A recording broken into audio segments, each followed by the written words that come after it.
చూసుకున్నట్లయితే ఎట్టకేలకు విద్యార్థులకు సంబంధించి సంక్రాంతి సెలవులు అయితే విడుదల చేయడం జరిగింది.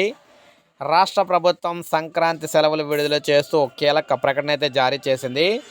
జనవరి 10 నుంచి జనవరి 18 వరకు 9 రోజుల పాటు సెలవులు అయితే ప్రకటించడం అయితే జరిగింది. సంక్రాంతి సందర్భంగా 9 రోజుల పాటు సెలవులు అయితే ఇవ్వడం అయితే జరిగిందనమాట.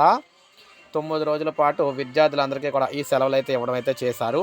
సో మొత్తంగా చూసుకున్నట్లయితే రాష్ట్ర వ్యాప్తంగా ఎదురు చూస్తున్న విద్యార్థులందరికీ కూడా ఇదొక గుడ్ న్యూస్ అని చెప్పుకోవచ్చు. మొత్తంగా 9 రోజులు అనమాట. 10వ తారీఖు నుంచి అయితే సెలవులు స్టార్ట్ అవుతాయి. 18వ తారీఖు వరకు కూడా సెలవులు అయితే కొనసాగుతాయి. మళ్ళీ 19వ తారీఖునే స్కూల్ అయితే ఓపెన్ చేయడం అయితే జరుగుతుందన్నమాట.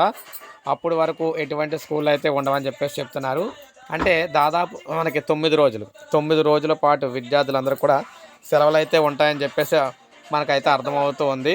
సో ఇక్కడ క్లియర్గా అయితే మీరు చూడొచ్చు. మొత్తంగా 9 రోజుల పాటు సెలవులు అయితే ఇచ్చారు విద్యార్థులందరికీ. ఇదో గుడ్ న్యూస్. సంక్రాంతి సెలవు అయితే వచ్చేసినమాట అఫీషియల్గానే.